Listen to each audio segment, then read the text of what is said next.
Closed caption.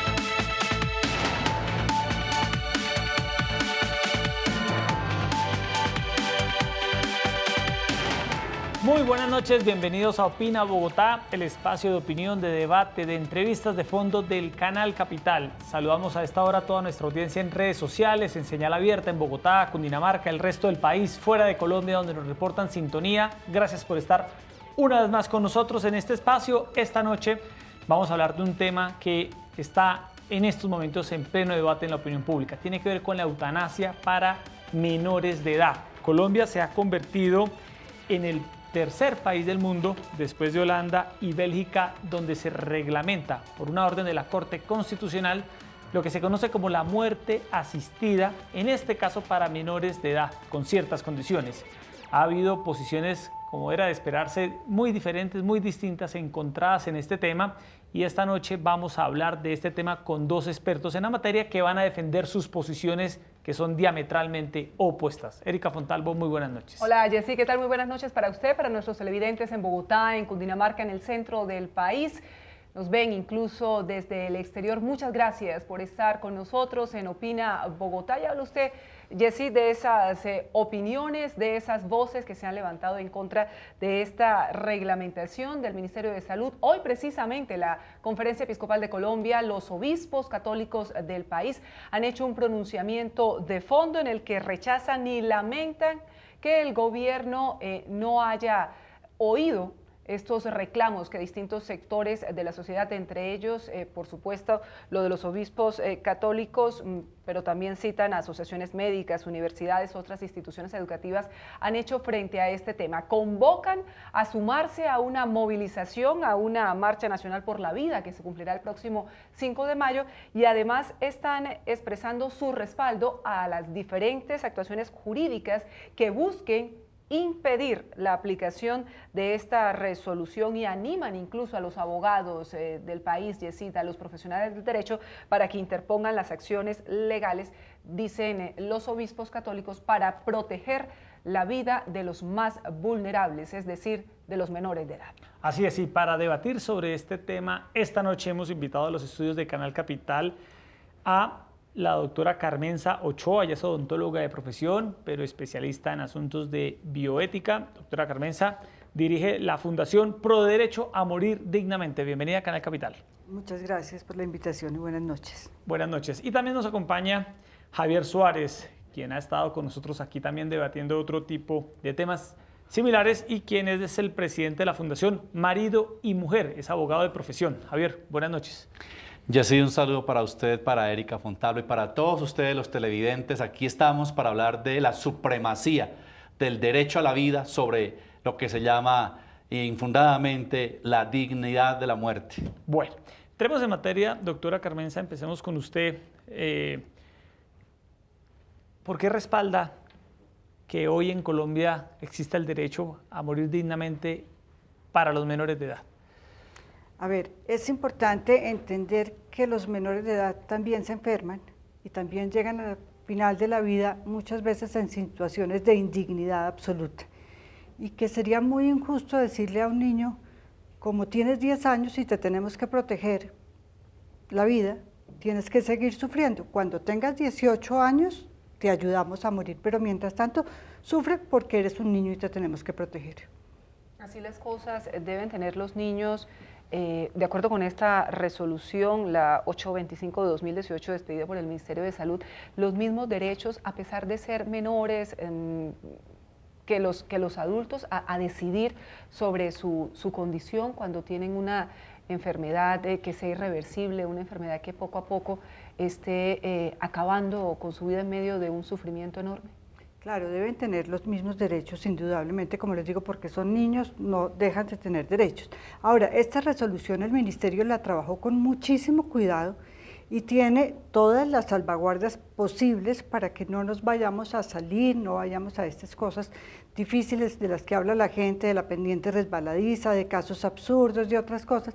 No, tiene todas las salvaguardas posibles para que solamente sea en los casos en que deba ser.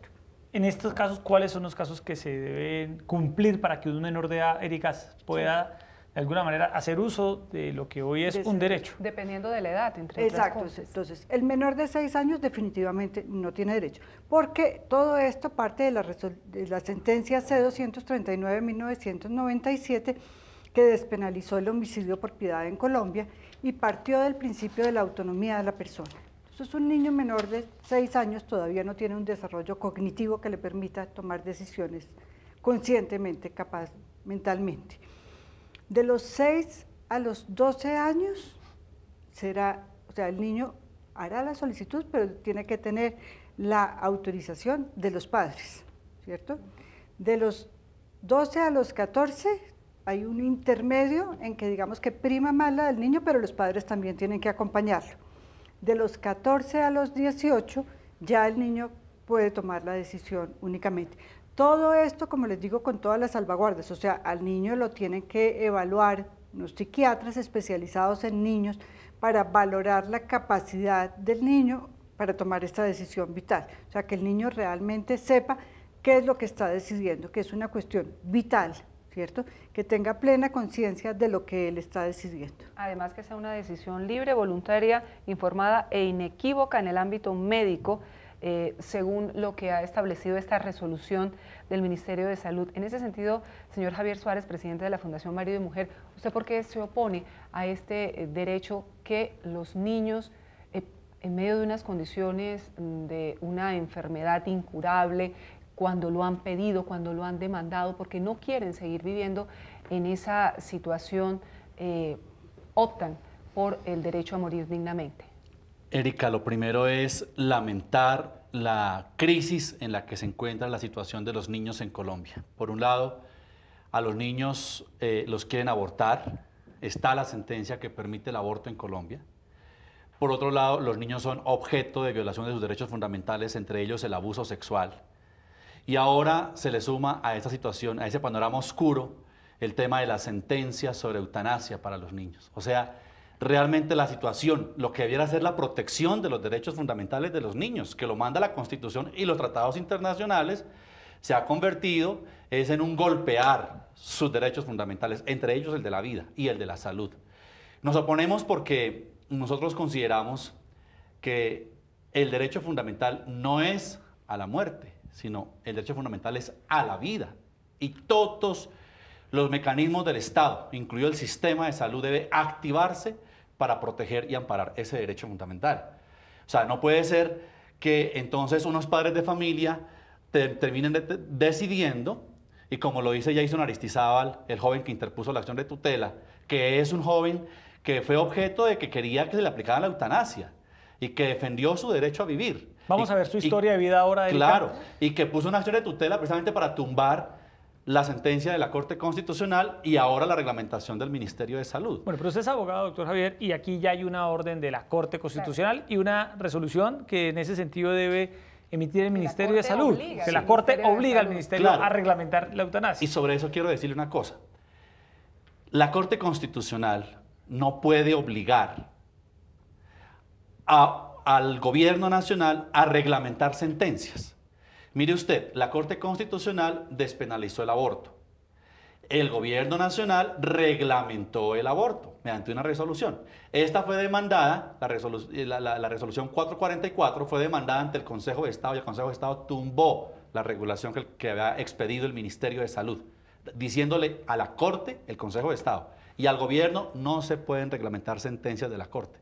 Y en este caso, entonces, le impone, como usted bien dice, Yesid, una orden al Ministerio de Salud, reglamente la sentencia de la Corte Constitucional. Y antes de que se expida la reglamentación, dos ciudadanos, Alejandro Ordóñez y Andrés Forero Medina, pidieron una audiencia pública antes de que al Ministerio de Salud para que antes de expedir la resolución escucharan en audiencia pública las diferentes partes y no la concedieron. Primera cosa. Segunda cosa, yo vuelvo a insistir en un tema que ya en otros campos también lo he expresado. y es que la Corte Constitucional suplanta las funciones legislativas del Congreso de la República. Porque el artículo 11 de la Constitución Política, ¿qué dice? La vida es de carácter inviolable.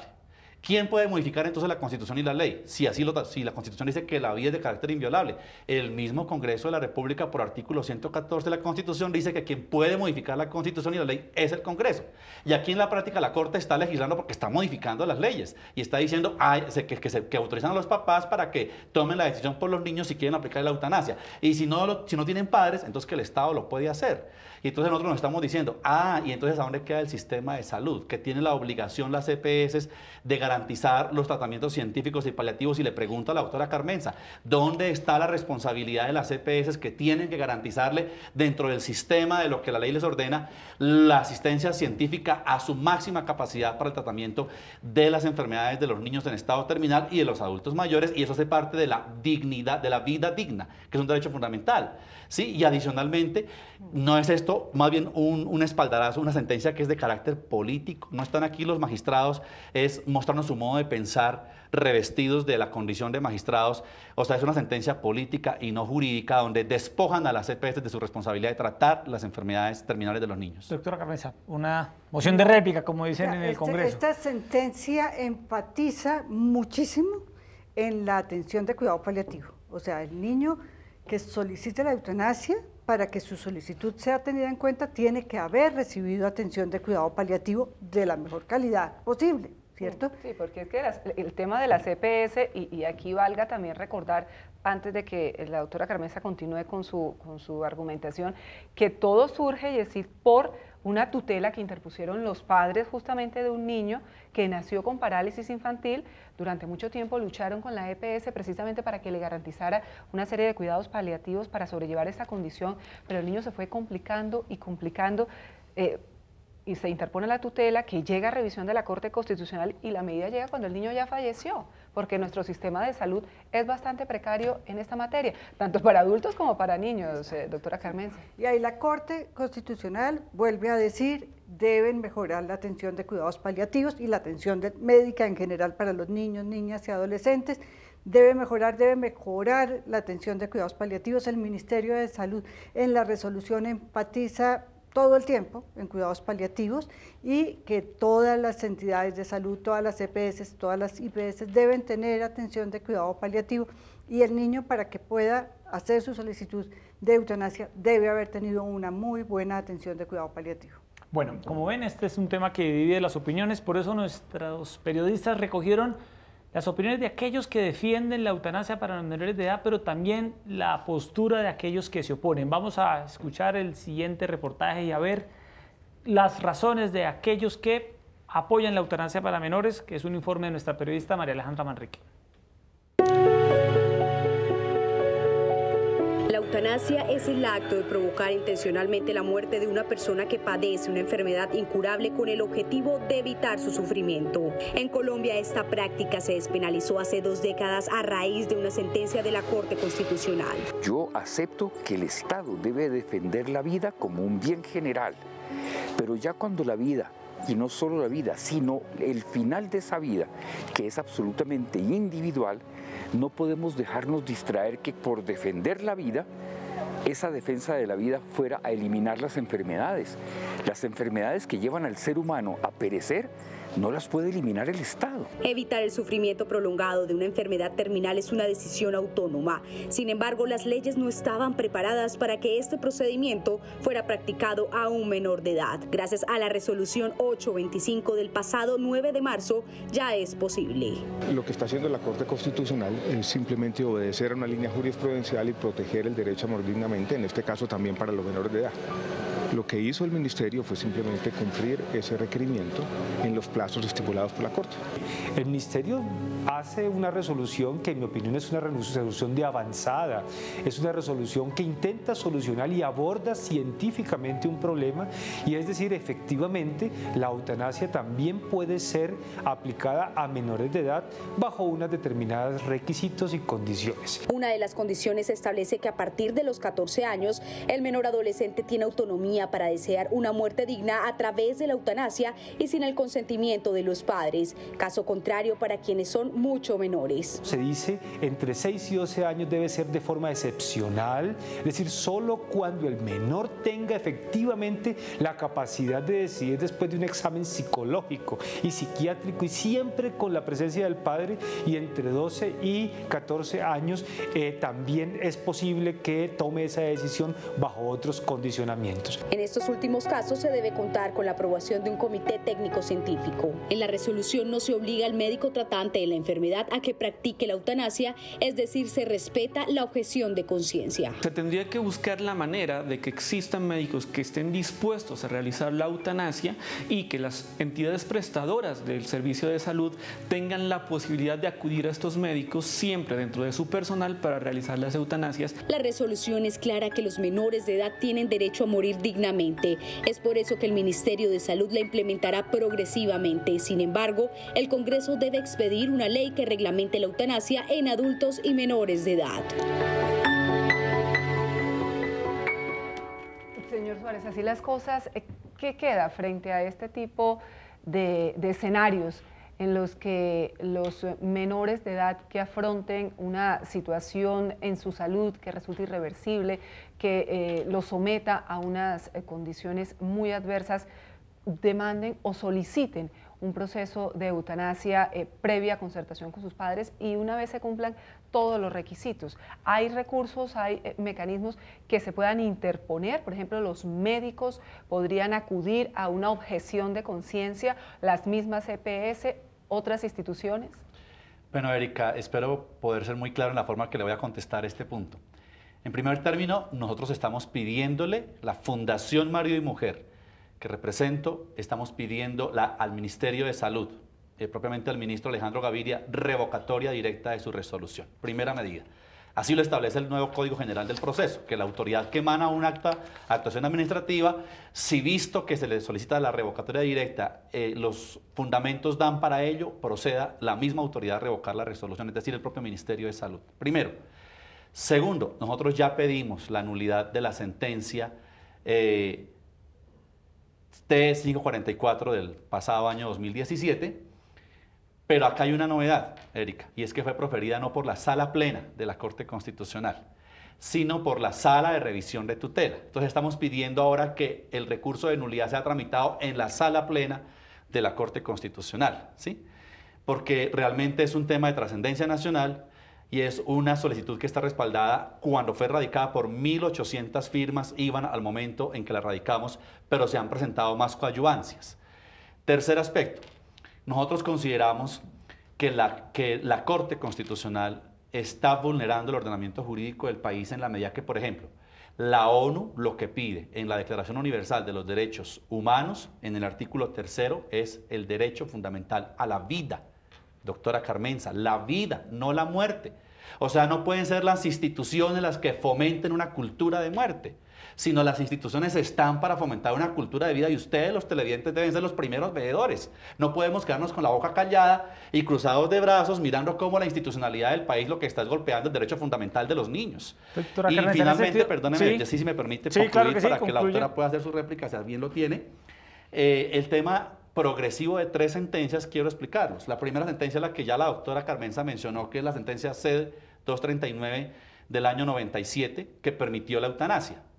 Luego tenemos la sentencia T-970 del año 2014 y ahí hubo un giro sobre el principio de autonomía que estaba la doctora mencionando. Se dijo que era solamente quienes tengan la capacidad idónea de hacer uso de la autonomía y decir, pido la muerte. En otras palabras, pido la eutanasia. Pero esta sentencia 544, que ha sido proferida el año pasado por vía de tutela, lo que está diciendo es no la autonomía de los niños. Porque vuelvo y repito, los papás pueden tomar la decisión por los niños y el Estado puede tomar la decisión por los niños. Y entonces, ¿a dónde queda la responsabilidad del Estado de responder por el derecho fundamental a la salud de los niños y el tratamiento de las enfermedades? Esto, y decir en práctica, es como zafémonos de este problema aplicándole la eutanasia a los niños y también a los adultos. Bueno, uno de los temas que más escucha uno por parte de los opositores a la eutanasia para los menores de edad es la palabra vida, es el derecho a la vida. Usted, doctora Carmenza, es especialista en todos los temas de bioética. En ese sentido, como dice Javier, se está imponiendo aquí una cultura de la muerte o se está defendiendo el derecho a vivir de manera digna y a morir de manera digna? Todos tenemos el derecho a morir. ¿Cómo analiza usted pues, esa tensión en ese sentido? Digamos que hay varias cosas. Una es, la muerte es el final de la vida de todos los organismos vivos. Todos los organismos vivos, las plantas, los animales, los humanos, que hoy sabemos que hasta las estrellas, nacen, se desarrollan y mueren. O sea, es el final de la vida y no podemos evitar que naturalmente todos los seres vivos lleguemos a un momento en que morimos. La vida es buena y es maravillosa, ¿cierto? Pero llega un momento en que la calidad de vida por una enfermedad en etapa terminal con intenso sufrimiento para el paciente deja de tener calidad de vida. Ese derecho a la vida, que es absolutamente inviolable, no existe, ¿cierto? Porque si no, pues no habría ejército, porque el ejército manda a combatir y a matar a otros colombianos, sean guerrilleros, sean paramilitares, pero los manda a matarlos. Y entonces, ¿por qué no combatimos a esas instituciones, cierto? Y eso los manda a matar contra la voluntad de los otros, ¿sí? No es ni siquiera porque, en este caso de la eutanasia, yo pienso que es demasiado alarmista, ¿cierto? Decir como que el Estado va a matar, porque es que el Estado no va a matar a nadie, ¿sí? O sea, estos casos de un paciente con una enfermedad en etapa terminal, con un intenso sufrimiento que definitivamente cuidados paliativos no puede aliviar de otra manera, son el menos de los casos. O sea, fíjense que llevamos con la eutanasia reglamentada 2 años y ha habido reportados en el Ministerio de Salud 27 casos. En todo el país. O sea, ¿Y de niños que usted conozca, doctora? No, ninguno. No, pues evidentemente acaba de no salir, se, sí, no se podía hacer. La solución, pero que padres hayan expresado, se hayan acercado a solicitar, a documentarse del tema. Antes de que existiera esta resolución, como no se podía hacer, ¿cierto? Lo que uno le dice a los padres, y digamos que lo busca siempre, es una buena atención de cuidado paliativo. Muy seguramente va a poder aliviar los síntomas de un paciente con una enfermedad en etapa terminal en el 99.9% de las veces. O sea, ese 0.1 que definitivamente no puede aliviar, seguramente será el que hace, pero es un mínimo. O sea, esto no es una cosa que despenalizaron la eutanasia y hubo aquí 10.000 eutanasias, no, 27 en 2 años. Pero una pregunta, doctora Carmenza, ¿un niño entre edades de 6 a 12 años tiene capacidad para tomar una decisión de estas características? Y lo otro es, ¿qué puede llegar a ocurrir, Erika, si un niño de 12 años, la edad más alta para los menores de edad para someterse a la eutanasia, se muestra a favor de que su vida termine de esta manera, pero sus padres se oponen? Mire, la experiencia de alguna manera es que como los padres han estado con el niño viviendo y sufriendo su enfermedad, ¿cierto? Si un niño llega a hacer esta solicitud, está sufriendo demasiado. O sea, que un niño diga, paremos, ya no más, ¿sí? Ya por favor ayúdenme. Los padres lo han acompañado en el proceso y entienden que no es justo que el niño sufra, porque para mí es una carga muy grande pensar en ayudarlo a morir. Yo quiero tanto a mi hijo que soy capaz de ayudarlo a que tenga una buena muerte y no a que siga sufriendo, donde no hubo nada que hacer, ¿cierto? Porque se hizo todo, donde definitivamente la ciencia no pudo más. ¿Usted ha conocido algún caso de ese sentido, doctora Carmenza? Sí, he conocido de relatos de personas que me han contado y ha sido el sufrimiento. Hay una película linda que se llama como No hay amor más grande y es una mamá que es médica y tiene a su niño con un cáncer durísimo, y el niño no lo puede aliviar, y no lo puede aliviar, y no lo puede aliviar, pues la ciencia médica, no es ella, es toda la ciencia médica. Y el niño le dice, ya, o sea, ya no más, o sea, ayúdame porque ya no más. Y ella le ayuda, es una película súper bonita, y ella es tanto el sufrimiento que le genera haber ayudado a su hijo, ella tiene la conciencia tranquila de qué es lo que tenía que haber hecho, pero que es tan duro haber hecho eso, claro, que se acoge como a esa justicia social de todos los que dicen no estoy de acuerdo, y la meten en la cárcel y ella se va y dice, si esto es lo que tengo que pagar por haber hecho lo que mi conciencia me decía que debía haber hecho, lo pago. Bueno, Erika, pero justamente en este espacio de Canal Capital también queremos escuchar las voces de aquellos que se oponen, y este es el informe que preparó nuestra periodista Alejandra Parranda. Yo nací con una discapacidad que se llama el moco. o parálisis cerebral en esa época. Y el médico le decía a mi mamá que yo no iba a servir para nada, que para lo único que yo iba a servir era para limpiar zapatos, para embetunar zapatos. Jason es el reflejo de los cientos de casos que le han ganado la batalla al rechazo y al estigma social impuestos por la sociedad para quienes dicen ser diferentes. Fruto de esta presión, varios pacientes han querido terminar con su dolor o padecimiento por medio de la eutanasia, pero él siempre vio la luz de la vida y estaba seguro que morir sin haber vivido no era la salida. Los niños de Colombia necesitamos salvarlos. Aquí el camino fácil es la muerte. Aquí el camino fácil es decir, descartemos a los niños enfermos.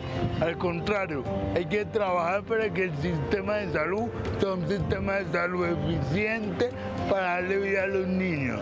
Sin sus 5 sentidos, pero con todo el corazón, siempre se ha empeñado por ayudar a los más necesitados y dar esperanza de vida a quienes no gozan de buena salud. La fundación empieza desde 18 años y empieza porque conocemos en Agua Blanca, en Cali, que ven niños que permanecían toda la vida en una cama por falta de una silla de ruedas.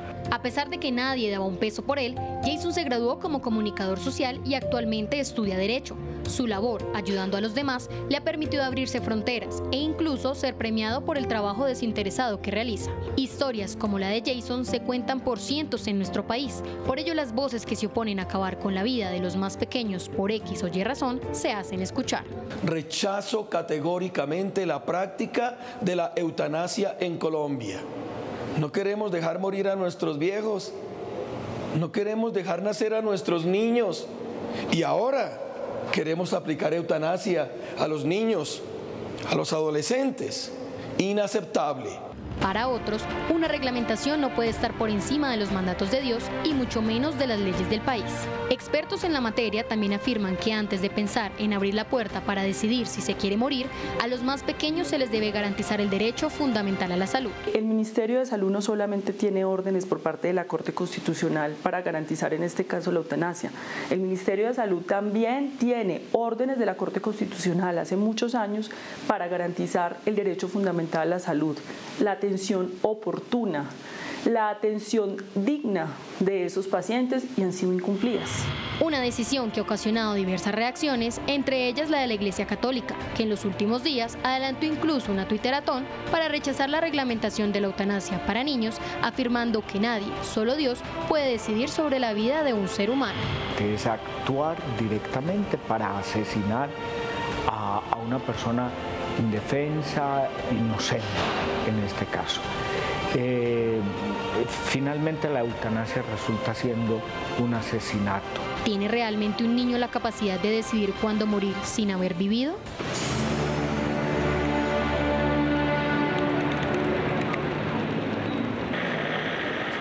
Erika, esa era una completa nota de nuestra periodista Angie Ruiz, pero a propósito de la Iglesia, hay un comunicado de la Conferencia Episcopal de Colombia sobre el tema de la eutanasia para menores de edad. Vamos a leer el comunicado, sobre todo 2 puntos principales, Erika, que ha señalado la Iglesia sobre este asunto. Dice la Iglesia en su comunicado: renovamos el compromiso permanente de la Iglesia en el anuncio del Evangelio de la vida. Recordamos que el respeto a la vida es una condición para lograr la paz. Promover la eutanasia es sumarle más muertes a las muertes que ya hemos sufrido. No alcanzaremos la paz si continuamos atentando contra la vida. Y el punto 4 de ese comunicado es también clave para entender la posición de la Iglesia en este tema. Dice: invitamos a quienes creen en el valor fundamental de la vida a emprender iniciativas para custodiarla en todas sus etapas y circunstancias. Apoyamos la Marcha Nacional por la Vida, que viene promoviendo una plataforma ciudadana para el próximo 5 de mayo y los convocamos a participar en ella. Sí, lo comentábamos antes al principio del programa y aquí lo ampliamos, pero yo quisiera que el señor Suárez me respondiera la pregunta que le hice anteriormente, porque yo sé que ustedes aspiran a que esa resolución se caiga en algún momento. Usted insiste que se requiere una ley en el Congreso, que sea el legislativo el que se pronuncie de fondo sobre este tema y que no sea una resolución simplemente del ministerio, pero si se surten todos los trámites y esto llega a ser aplicado, ¿se podría acudir a la objeción de conciencia por parte de médicos, de EPS en el país para que no se aplique la eutanasia a los menores? Erika, la respuesta contundente es sí, y deben invocar la objeción de conciencia de los médicos. El año pasado, 2017, comenzando, incluso finalizando el 2016, la Fundación Marido y Mujer, que represento, interpusimos una actuación en favor del Hospital San Ignacio, a quien le querían obligar a practicar el aborto. Y el Consejo de Estado garantizó la objeción de conciencia para este centro en salud. Y como se hizo en ese momento, también se debe hacer ahora para la eutanasia. Por esta razón, nosotros es que hemos demandado ante el Consejo de Estado, y lo hablo en verbo conjugado en pasado, demandado la resolución que profirió el señor ministro de Salud por considerar, como expliqué hace un momento atrás, que el ministerio no puede reglamentar sentencias de la Corte Constitucional. Y nosotros hemos tomado la decisión de interponer acción penal y disciplinaria, denuncia penal y disciplinaria contra los 3 magistrados de la Sala de Revisión de Tutela de la Corte Constitucional que quisieron aprobar esta sentencia a sabiendas de que eso debió ser competencia del legislativo, 1, y 2, de que sus alcances como magistrados no daban hasta el punto de llegar a decir que el derecho fundamental, y como muy bien se vio en la nota que acabamos de decir, sea el de la muerte, sino el derecho a la vida. Sí, toda una batería jurídica en ese sentido, pero doctora Carmenza, esto ¿a qué nos llevaría? A que los padres de familia con sus hijos llegaran al punto de solicitar la eutanasia, y si una EPS, una institución se cobija bajo la objeción de conciencia, ¿no sería prolongar el sufrimiento de ese menor, de esa familia? Claro, el ministerio en la resolución aclara que las instituciones deben tener conformados los comités de muerte digna, que son los que verifican que la solicitud está llenando los requisitos que debe tener, que el paciente realmente tiene una enfermedad en etapa terminal, que le han dado la atención de cuidados paliativos adecuado, que el paciente lo ha solicitado con capacidad para hacerlo. Deben ser conformados por personas no objetores de conciencia y deben tener médicos que no tengan objeción de conciencia para llevar a cabo los procedimientos de eutanasia, para no entorpecer las solicitudes de eutanasia. Entonces, el médico que recibe la solicitud, pues recibir una solicitud no es hacer un procedimiento, a eso no le puede hacer una objeción de conciencia un médico.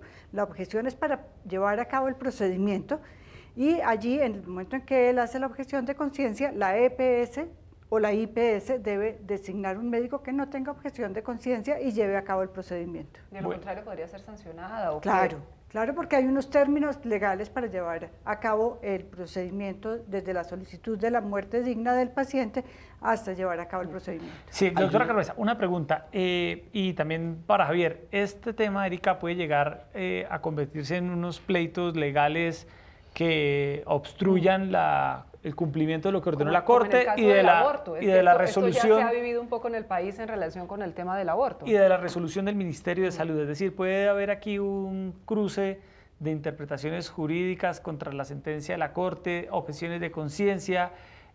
¿Ustedes qué anticipan de lo que puede llegar a ocurrir una vez ya se empiece a aplicar esta resolución del Ministerio, doctora Carmenza? Mire, o sea, mi experiencia es con la sentencia que despenalizó y la resolución para los adultos, y no ha habido ese entorpecimiento, y no ha habido ninguna demanda, y no ha habido ningún efecto, y no ha habido ninguna familia que demande porque le hicieron la eutanasia a quien no debiera. O sea, todo ha estado dentro de la ley, todo ha estado limpio, y todo ha estado con un acompañamiento al paciente y a la familia en el proceso. O sea, esos procedimientos se han hecho muy bien. ¿Por qué con esta resolución, que es aún más cuidadosa que la de los adultos, aún más, no va a hacerlo, ¿cierto? O sea, ¿por qué vamos a pensar que van a pasar unas cosas terribles? Yo no creo que vayan a pasar. O sea, si no han pasado con los adultos, menos van a pasar, indudablemente, con los niños. Entonces, pues, indudablemente que hay derecho a interponer todas las demandas pero ya veremos qué va pasando en el tiempo. O sea, cuando salió la sentencia C-239 en 1997, también hubo todas las amenazas de demanda y ninguna surtió. O sea, ¿qué pasó allí? No prosperó ninguna. No prosperó ninguna. Y no vimos ni siquiera que hubiera ido adelantando ninguna, y que no hubiera, entonces no pasó nada. Contra la resolución de los adultos llevamos 2 años, ya vamos a cumplir 3 años y tampoco ha pasado nada. Entonces, ¿por qué vamos a pensar que ahora sí y que va a haber? O sea, esto es algo absolutamente voluntario, no es impuesto, no es que le vamos a decir al niño o le hago el tratamiento o le aplico la eutanasia, jamás. Como le digo, esto lo que hace es afianzar los cuidados paliativos. Lo que vamos a tener son muchos mejores cuidados paliativos y ya vemos a las universidades haciendo más diplomados y más especializaciones en cuidado paliativo. O sea, este semestre han empezado muchos programas muy buenos. Yo debo contradecir a la doctora Carmenza totalmente en lo que acaba de decir. No es cierto, doctora Carmenza, al contrario, usted está en este debate con quien demandó la eutanasia para adultos, que soy yo. Y en este momento el Consejo de Estado, a través de la sección primera, está resolviendo un recurso de súplica sobre medidas cautelares para suspender la competencia que le concedieron en el Ministerio de Salud a los comités interdisciplinarios para establecer la eutanasia para adultos. 1. 2. Eso de que la sentencia 239 del 97 no produjo ninguna reacción de la comunidad, al contrario, se recogieron cerca de 6 millones de firmas para convocar a un referendo para que fuera, como lo dice el artículo 3 de la Constitución Política, que la soberanía reside en el pueblo, pues el pueblo el que tomara la decisión final de si quiere que en Colombia se implemente la eutanasia o no, y políticamente en el Congreso de la República hicieron todo el lobby para que se hundiera la aprobación del referendo, como lo hicieron ahora con el referendo para adopción de niños para parejas del mismo sexo, que también hicieron un lobby hasta que lograron hundirlo. Pasó en Senado, pero no en Cámara. Tercero, hay otras demandas, no soy el único demandante, hay que aclarar. El concejal Ramírez está entre ellos, el abogado Hernando Salcedo Tamayo está entre ellos. ¿Qué es lo que pasa aquí? Que las cortes después de cierre, que se denominan así, como en el caso de la Corte Constitucional, después de que profiera una sentencia, pudo haber vulnerado todo el debido proceso. Se resiste a acatar una petición de nulidad que le interpongan. Porque es que estamos ya no en el imperio de la ley y la Constitución, sino en una dictadura de las Cortes. Ese es el problema que tenemos en este momento. Que la Corte se cree que es el órgano de cierre de la vía administrativa, o sea, del señor Presidente de la República, que es la máxima autoridad administrativa de la República, y del Congreso de la República, que es la máxima autoridad legislativa del país. Y entonces, en este momento, yo tengo que confesar en este programa que nosotros condicionamos en la elección del nuevo Congreso de la República, y lo hicimos en el sentido de comprometerlos con la vida. Hicimos una plataforma de candidatos de los que fueron elegidos previo a iniciar la campaña al Congreso, de los inscritos, que se comprometiesen con la vida. ¿Y en el Congreso qué van a hacer, Erika? ¿A qué se comprometieron ellos? En el Congreso de la República estaremos haciendo toda la fuerza. Pero que se viene un proyecto de ley para... política, exactamente. Un proyecto de ley para... Sí, en este momento yo debo reconocer que hay un grupo de abogados que me están acompañando en preparar un proyecto de ley para introducirlo por intermedio de congresistas de los que fueron electos el pasado 11 de marzo, para meterle mano al tema de revocar la eutanasia. ¿Qué congresistas? e irnos con la vida. Bueno, estamos... Ya están electos, podemos hablar de ellos. Nosotros estamos muy esperanzados, por ejemplo, del Partido Conservador y del Centro Democrático. De hecho, debo reconocer que se le ha pedido al doctor Iván Duque atendernos con el propósito de poder hacer una reunión sobre esos temas pro vida. Y ahí estará el tema LGTBI y el tema de la eutanasia. Ese tema se pondrá, Erika, en la Entonces nosotros queremos que haya un compromiso político del próximo presidente y un compromiso político del Congreso que se posicionará el próximo 20 de julio en tratar estos temas, porque es que no podemos seguir dejando que se hable de que el Congreso incurre en omisión legislativa y que las Cortes hagan el trabajo del Congreso. Y no podemos seguir esperando a que un valor ético, como es la enfermedad, un valor sociológicamente llamado a la solidaridad, como es la enfermedad, y teológicamente un valor denominado por la Iglesia como sacramento, sea vulnerado bajo la regulación de un pensamiento político escudado en la condición de ser magistrado por parte de las Cortes. Yo quiero volver un poco a la norma, a esta resolución, doctora Carmenza, porque esta hace énfasis en un tema fundamental, y es que la decisión no debe ser influenciada, en el caso de los menores, ni por sus padres, ni por sus seres queridos, ni por terceros. ¿Cómo garantizar que esto ocurra? Teniendo en cuenta que para muchos expertos los menores no tienen la madurez psicológica suficiente para poder abordar un tema tan sensible, y que el consentimiento de sus padres, Yesid, puede estar afectado por ese sufrimiento permanente, por ver esa condición de su hijo tan amado, que, como usted dice, puede padecer un sufrimiento verdaderamente descomunal. Okay. Hay varias cosas. Una es indudablemente que el ser padre nos pone esa carga grandísima de que debemos cuidar a los hijos, y eso significa que no se mueran. ¿cierto? Entonces, para que un padre acepte que su hijo definitivamente lo mejor que le puede pasar es que se muera, tiene que haber pasado por unas muy, muy difíciles. Realmente, o sea, casos en que los padres pidan y el niño no, pues no se pueden dar porque tiene que haber una evaluación de la competencia del niño, de entender el niño lo que está solicitando, ¿cierto? Entonces, pues si el niño dice, no, esto no es lo que yo estoy pidiendo, perfecto. No sea así. O sea, la solicitud no es de los padres, la solicitud es del niño. Doctora Carmen, siempre he pensado en una cosa, cuando uno habla de una eutanasia, Erika y doctor Javier, uno habla de una persona que está en los últimos momentos de su vida, claro, sí, donde, se lo pregunto con toda la curiosidad, creo yo que lo último que esa persona puede llegar a tener en ese momento es un procesamiento de toma de decisiones para saber si quiere o no continuar con su vida. La norma, puede haber norma personas... exige desarrollo neurocognitivo y claro, psicológico. Exacto. Pero el que estemos con una enfermedad terminal y un intenso sufrimiento no quiere decir que perdamos nuestra capacidad de razonar, o sea, la seguimos teniendo. Perfecto. ¿sí? No la perdemos por eso.